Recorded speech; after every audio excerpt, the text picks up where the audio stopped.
We've been working all year on them, so you want to do that. We're in Romans chapter 1.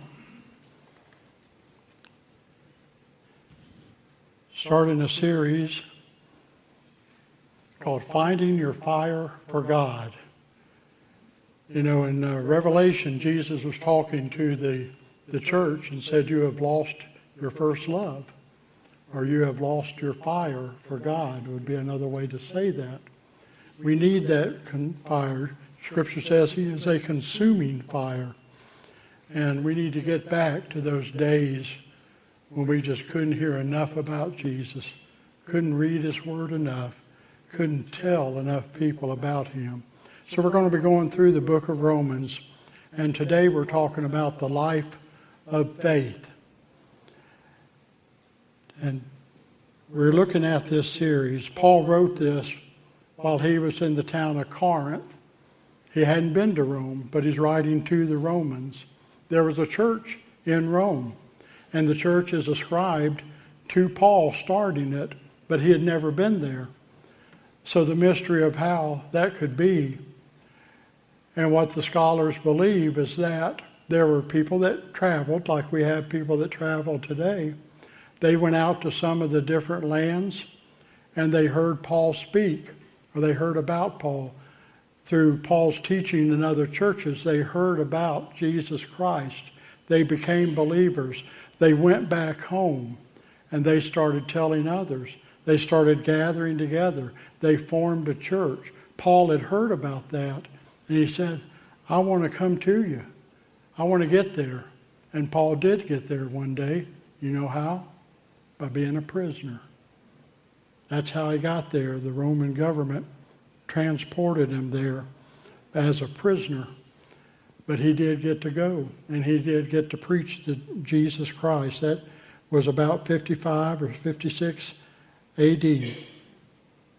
And Paul starts out, and he jumps into the deep water. Paul was a deep person. He was highly educated, highly trained, and he had something about his life that maybe some of us have too, is he was very highly educated and very zealous for what he believed in. But then one day he found out he was absolutely wrong. When Jesus met him on the road to Damascus, and a voice came and said, Saul, Saul, why are you persecuting me? And he said, who are you? He said, I'm the Lord Christ whom you persecute. And Paul became a believer and became a tremendous leader in our Christian world. The first chapter in Romans, he's addressing to the Gentiles. Let's start at verse 10 and read along. Romans 1:10. In my prayers and at all times I pray that now at last by God's will the way may be opened for me to come to you. I long to see you so that I may impart to you some spiritual gift to make you strong. That is, that you and I may be mutually encouraged by each other's faith. See, that's those numbers I'm talking about. When you come to church, you encourage all of us because you join in to worship with us, and it helps all of us have a greater faith. Verse 13, I don't want you to be unaware, brethren. I've planned many times to come to you, but have been prevented from doing so until now, in order that I might have a harvest among you, just as I have had among the other Gentiles. I am obligated both to Greeks and to non-Greeks, both to the wise and the foolish. That is why I am so eager to preach the gospel also to you who are in Rome. Then here's his famous verse. I am not ashamed of the gospel, because it is the power of God for salvation for everyone who believes, first for the Jew, then for the Gentile. For in the gospel a righteousness from God is revealed, a righteousness that is by faith from first to last, just as it is written, the righteous will live by faith. The wrath of God is being revealed from heaven against all the godliness and wickedness of men who suppress the truth by their wickedness, since what may be known about God is plain to them, because God has made it plain to them.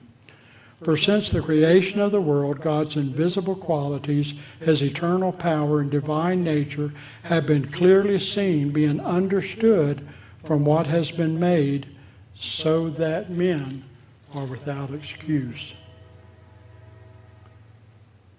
Powerful words there about God's righteousness. And he talks about that righteousness from God. And he's countering that with the Mosaic law, because the law was designed, if someone could keep it perfectly, to make them a righteous person who then would have access to the presence of God. But of course, no man could. No man can be perfectly righteous. So we needed another righteousness. And that righteousness came from God through Jesus Christ. He who knew no sin became sin for us.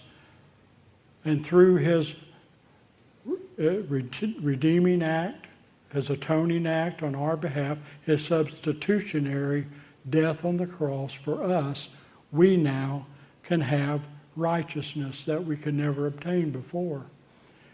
The depth of God's mercy is tremendous, because in being estranged from God through the sin that was in our lives, we were forever doomed to be apart from God.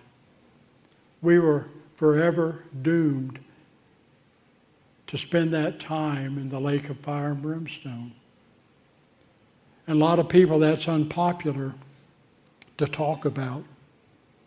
But where you'll hear it talked about the most is in Jesus Christ. He didn't steer away from it, about the cost and the perils of hell. So God in his mercy did not let us follow the course of nature, did not let us get what we justly deserved. He intervened through his Son, Jesus Christ, and became that righteousness on our behalf. We need a great foundation. Every edifice, every building has to have a great foundation. The foundation must be deep enough. It must be substantial enough to support the weight that will rest upon it. Sue and I had the opportunity to tour England some years back, and we visited Salisbury Cathedral. And it's an interesting story. The bishop of the area at that time wanted a huge, huge steeple on top of the church, a big cross. Trouble is, it was too heavy for the church that was built. And you can go into the sanctuary, and it's got massive columns, I guess they must be this big around, made up of granite or marble beams about 8 inches around. And you can put your head against those beams and look, and those marble, 8-inch marble post columns are bent. You can see the bend in them from the weight of the steeple. And they've been working to build up the foundation. You must have a good foundation, and that's part of the prayer warrior thing I'm talking about. The same is true of our faith. We need a sure foundation for the challenges that lie ahead, for the things God calls us to. It must be deep, and we must be fully embedded in it. And to look back at Romans 1:20, read that again. For since the creation of the world, God's invisible qualities, we can see the trees, we can see all the creation, but there are invisible qualities that he made done. Those are his eternal power. God had no beginning. He has no end. He has no one superior to him. He is the ultimate. He is the all-powerful. His eternal power is part of our foundation. His divine nature. God is divine. God and divine are synonyms for each other. He's separate. He's above everything. He is that divine one. Those attributes have been clearly seen from what has been made, so that people are without excuse. Paul's writing this in 55 AD. People didn't have TV. They didn't have the internet. Most of them didn't have books. Scrolls were even limited to the rich and wealthy. But God made himself known. That's part of his justness, because he doesn't hold people guilty to what they don't know. So God revealed himself to the people so that they would know there is a God, there is a creator, there is one mighty that they needed to worship. And because of that, because God did that, he can say, you're without excuse. I made myself known to you. Our faith is built upon that foundational knowledge that there is a creator. We call him God. Our God is eternal. No beginning, no end. Our God is powerful. Powerful enough to speak the universe into existence. I know Carl Sagan doesn't believe that, but I do. We recognize him as God because he is God. He supersedes definition. We know this because God has revealed it to us.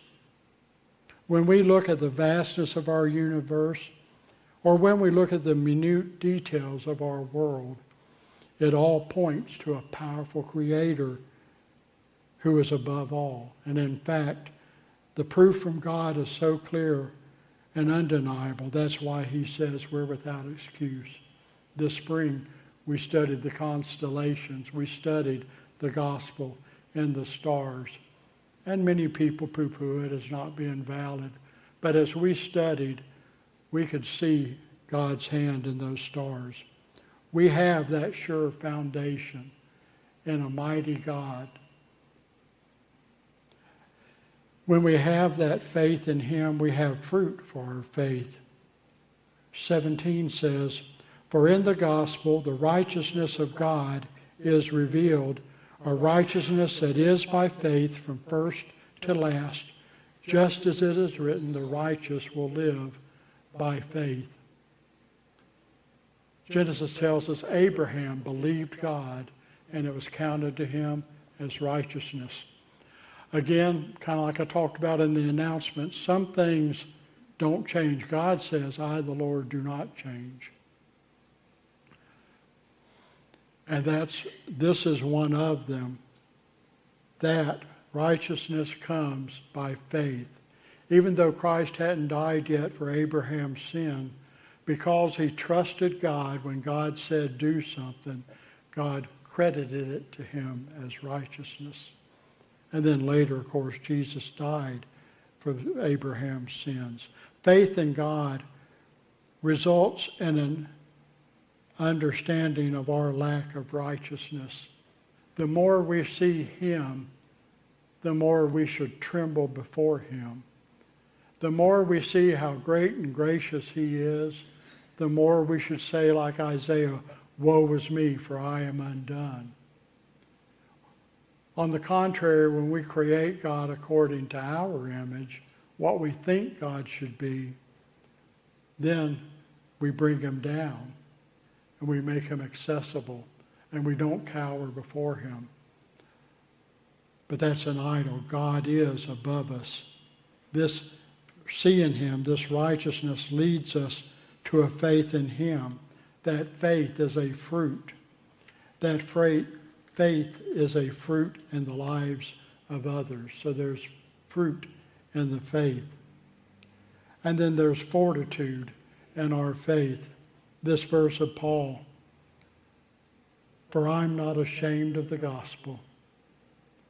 You see, he was mocked. He was jeered at.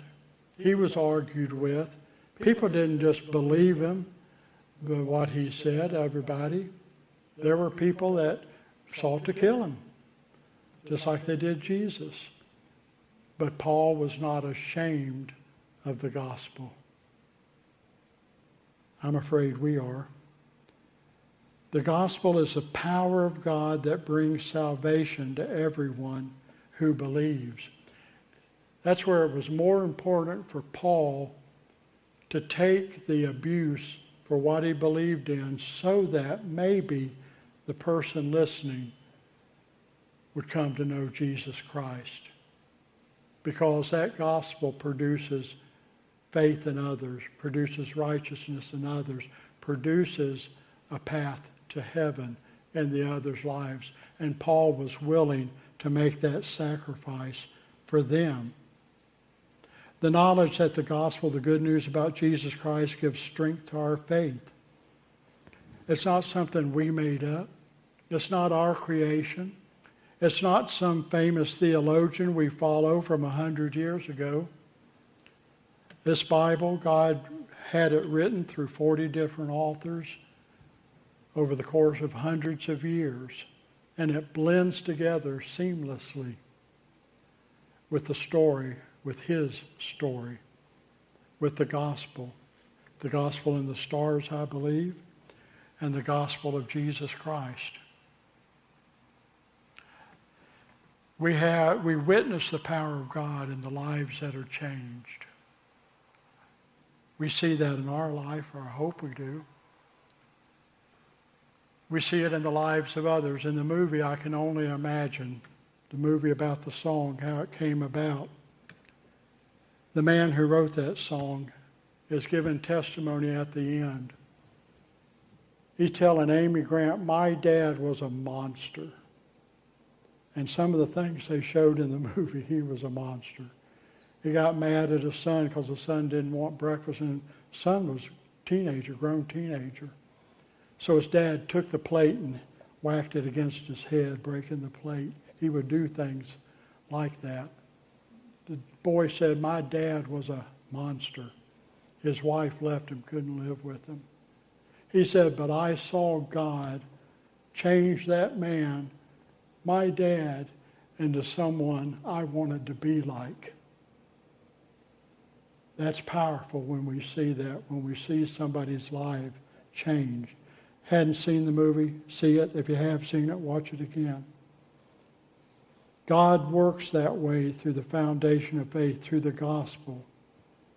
Thus we have that sure foundation, and we have that faith that results in a positive effect, fruit in others' lives and in our own.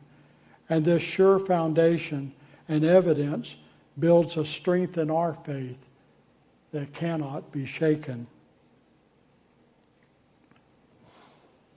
Talking about faith, thinking about that we are God's highest order of creation. I believe we are a higher order of creation than the angels. God imbued us with some things that the angels don't have. And we have an opportunity that the angels don't have, and the Bible tells us they long to look into it. We're a high order of creation. We're marvelous, multifaceted individuals. We have the ability for great intellect. We have the capacity to retain from our experiences, to grow from that. The retention is used to teach us, and by that teaching we grow in knowledge, and this knowledge should be used. Being a person of faith doesn't mean you check your brains at the door. It doesn't mean you blindly follow God. You follow God because you've seen all the things we've talked about, the fruit. Something we need to also remember is we are a supernatural, eternal creation. We're not just bones and flesh. We have the spark of eternality in us. So much of our education system today, so much of Charles Darwin and those people that follow him, and Carl Sagan and others, try to tell us that we're just a happenstance of amino acids that got excited by some lightning that over the course of millions and billions of years managed to make a bigger cell, and then that cell divided and that eventually became who we are. That takes a lot of faith. But the trouble in believing that, if you believe that you are only amino acids that eventually turned into a high-thinking animal is you are in the end just an animal. And as an animal, it doesn't matter what you do. You might as well commit sin. You might as well be bad to others, because when it's over, it's over. You might as well do what you want if you're just an animal. But if you are a creation of Almighty God, with that spark of eternity in you, you have a higher calling. And we all have an accountability we're going to come to. We are a supernatural, eternal creation. God did that when he breathed into Adam. That imbued Adam not just with breath, but with the essence of God. And that makes us eternal.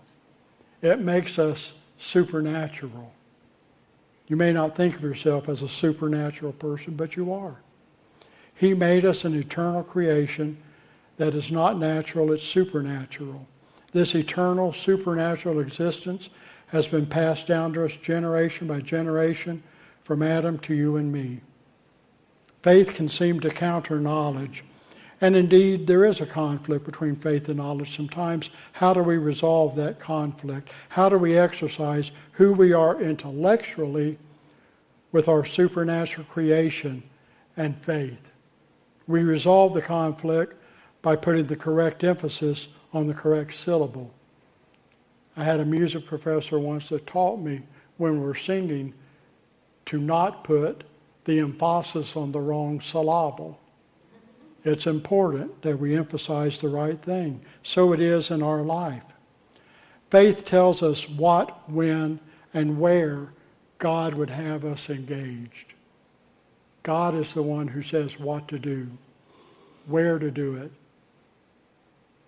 But our knowledge gives that path to accomplishing what God wants done.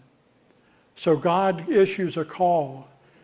He says, Wes, Sue, Mark, this is what you are to do. And then we use the abilities, the talents, the attributes to accomplish what he has given us. That's how we mesh faith and knowledge. We look to faith to God for the vision of what's to be accomplished. And then we use the creation of God to accomplish his will as he infills us, as he helps us. We've talked about faith and knowledge, or knowledge I'm going to start calling facts. Knowledge is facts. But where do feelings come into play? We know we have feelings. We're a people of deep feelings or emotions. God is a God of deep feeling and emotion. You read his word, you find he gets angry, he gets heartbroken. Jesus, when he heard Lazarus has died, wept. Emotions, feelings are very much a part of God and us. Faith alone can lead us to be aloof to those around us. We can take a haughty spirit. Well, if they had faith, they wouldn't feel this way. Facts or knowledge can make us harsh towards others. Well, if they hadn't been so stupid, they wouldn't be in that problem. That's what knowledge can do. Feelings help us to have empathy for others. Feelings help us have sympathy for others. We feel their pain. We can connect with them on an emotional level. And in that, we have an opportunity. So feelings are important. Feelings help us to not be apathetic, uncaring, where others are concerned. But the caution is feelings must never be the driving motivator of our behavior because of the three, faith, fact, and feeling. Feelings are the most prone to error and misperception. We know that our feelings change. We're almost on a whim. So I've got some slides I want to show you to do that. Those are the three we have, faith, fact, and feeling. They make us up. Feeling, remember that Debbie Boone song, You Light Up My Life? You light up my life. There's a phrase in there that's terribly stupid and wrong. The phrase is, it can't be wrong if it feels so right. That's heresy. That's a lie straight from the pit of hell. Feelings can't give us truth. And so that's song anyway. So we don't want to let feelings drive us and be more important than faith or fact. Then I was thinking about Dragnet. You all know Dragnet? Joe Webb. Joe Friday was Joe Webb was the actor. Harry Morgan. Joe Friday, just the facts, ma'am. He didn't want to hear anything. Just the facts, ma'am. So we can be driven by facts. We can be driven by knowledge. But that can make us arrogant. Paul says, although they claimed to be wise, they became fools. You ever known a fool that thought he was wise? 1 Corinthians 8:1, we all possess knowledge, but knowledge puffs up while love builds up. So we need to be careful. Knowledge is important. We need knowledge. Knowledge helps us, but it needs to be in the right order. Then there's faith. There's God's view. Hebrews 11:6, for without faith it is impossible to please God. For anyone that comes to him must believe that he exists. He doesn't prove it. You got to believe it. And that he rewards those who earnestly seek him. And if you think about it, that believing that he exists is that one time of salvation where you came in your life and you realized there was a God, there was a Jesus, and you needed to acknowledge him in your life. That is believing that he exists. Believing that he is a rewarder of those who seek him helps us to continue our life in the faith, doing what God calls us to do. We believe that he is going to bless us for obeying him. So that's those verses, and that's God's criteria. And so we come to the right order of things, where faith is the main driving factor in our lives. We live by faith. We listen to God say what, and we follow in it. But then we rely on facts. It's smart to rely on facts, to get our information right, but we can't let the facts supplant the faith. Because a lot of things God says to do don't make sense.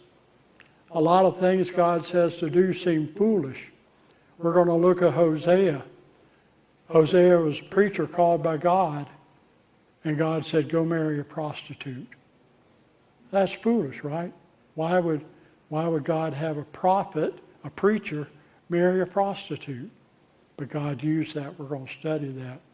And then finally, feeling. Feelings are part of us. Feelings help us connect to others, and we have an emotional response in worship to God. But again, feelings are the worst motivation for serving God, for living with him. And so this is where we are in our walk of faith. This is what Paul is leading us to. Bible wisdom is seeing things through God's eyes. You can have all the knowledge in the world, but if you don't appropriate that, if you don't use it properly, you might as well be a fool. You can know all things, but if you don't have faith in God, if you don't see it through God's eyes, you're missing the boat. And so these are the things. Wisdom includes facts and feelings, but it's driven by faith. To move forward in God's kingdom, we must add faith to our facts and feelings, and we'll let faith rule our hearts. And so as we have this initiative, for some of you, everything inside may be saying, that's not going to work. It's not going to happen. We've done it before. Some of the famous last words of a dying church. We've never done it that way before, or we've done it before. Either one's bad. God has established a system. God says he will reward that system to the faithful. God's people telling those who don't know God about Jesus Christ. That's the plan. It's always been the plan, and it's the plan now. And so we're doing this, and we're calling you to be a part of it. Something else I wanted to mention in my announcements, but I forget her, he was working good. Someone said to me, we've done that. That's where some of those comments came from. And I've already addressed that, yes, that was God's plan. But let me share something else with you. When the church was doing that, where were you 4 or 5 years ago? You had 100 or so in church, didn't you? You had a bunch of youth. You had a bunch of children. Had mission trips. So it proves the point, when we're reaching people for Christ, God's house is full and the ministries are overrunning. And so, yes, did that before and it worked. We can do it again, telling people about a Savior that'll give them hope, that'll help them not be lonely, that'll see them through the storms of life. And as we do that, God will bless, and we will have the joy of seeing lives saved for Christ, seeing the baptismal waters stirred by obeying God, living a life of faith.